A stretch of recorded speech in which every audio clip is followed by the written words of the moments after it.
courage is contagious, yeah? And fear is also contagious. If you're around people and they get frightened, that fear will go right through me and I won't be able to get in the water.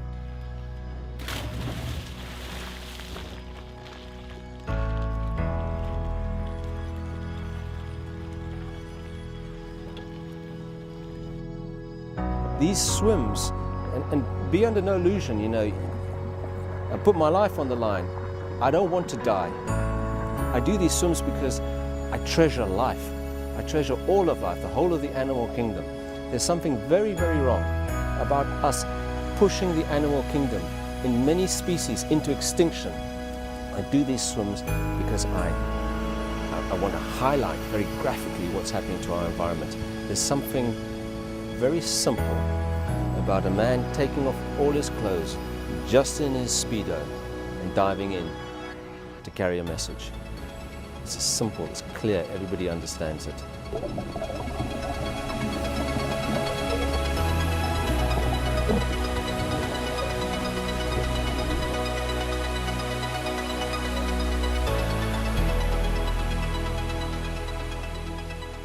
This was certainly the most dangerous swim I've ever undertaken because not only was I swimming in water which was just above 0 degrees centigrade, but I was going to do a swim underneath the Antarctic ice sheet. So we found this tunnel which went underneath the ice sheet, and then I swam down this tunnel for 10 minutes until I got through to the other side. I mean, be under no illusion that when you swim underneath ice, you're entering a high consequence environment. I dived into the water and then I started going down the tunnel.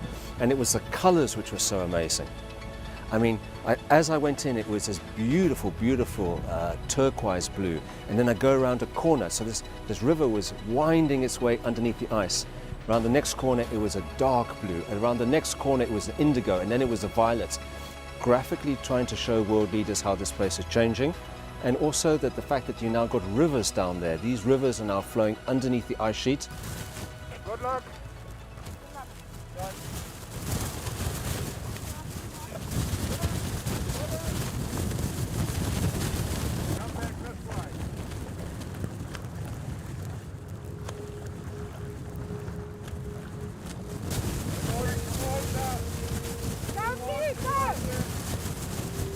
It's the moments which challenge us the most which define us. And she looked at me and she said, let's do this. And I got into the boat and we went to the start of the swim and I dived in. And when I dived in, I can barely breathe. I'm gasping for air. The water is minus 1.7 degrees centigrade. I swam in the Ross Sea for about 5 minutes in that specific section. I got out. I was absolutely frozen. They put me into the boat. The photographer, Calvin Troutman, took a picture of me. I'm lying there, completely frozen. There's a doctor on top of me who's protecting me as we're going through the waves. We're now trying to get back into the boat to heat me up. And they took that picture, and then we sent it through our team to Russia. Yeah?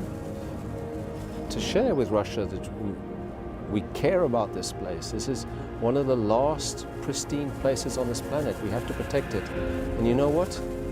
I went backwards and forwards to Moscow, backwards and forwards, backwards and forwards. I met Arthur Chinengarov, I met Dmitry Peskov, I met the Minister of the Environment. I met each and every one of them to tell them about how important it is to protect it. And then a year later, Russia was the last country to agree to this protected area. This protected area is 1.5 million square kilometers. So it's the size of Britain, France, Germany, Italy all put together.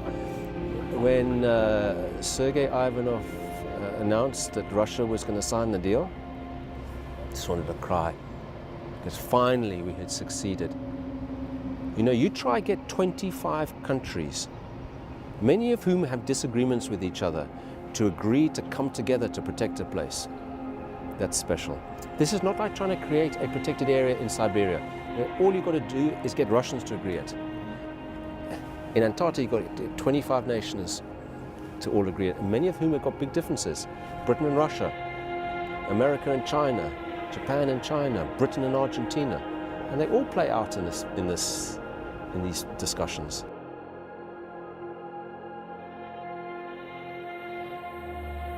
I want them to join the dots. I want them to join the dots. So I want them to understand what's happening in the Arctic with the melting of the sea ice. I want them to see what's happening in Greenland with lakes appearing on top of the Greenland ice sheet. I want them to look at what's happening in America, in California with the wildfires. I want them to look in the Amazon and see the way that forest has been hacked down. I want them to think about Antarctica, which was 20 degrees centigrade this summer. I want them to look at the photographs of me swimming underneath the ice sheet. I want them to turn on the television and remember the scenes in Australia this year with wildfires right the way across Australia. And then think about the Great Barrier Reef, okay? A third of the Great Barrier Reef died in just 2 years. And then I want them to remember the wildfires in Siberia and join the dots. We're facing a climate emergency. Of that I have no doubt. What is happening now, if we don't take action, it'll impact every single person on this planet, every future generation, the whole of the animal kingdom. We have this small opportunity to fix this crisis.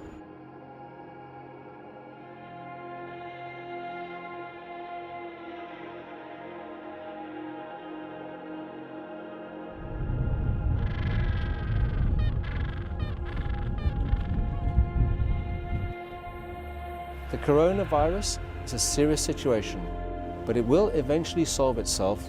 There is hope in the future, okay? Keep looking for that hope.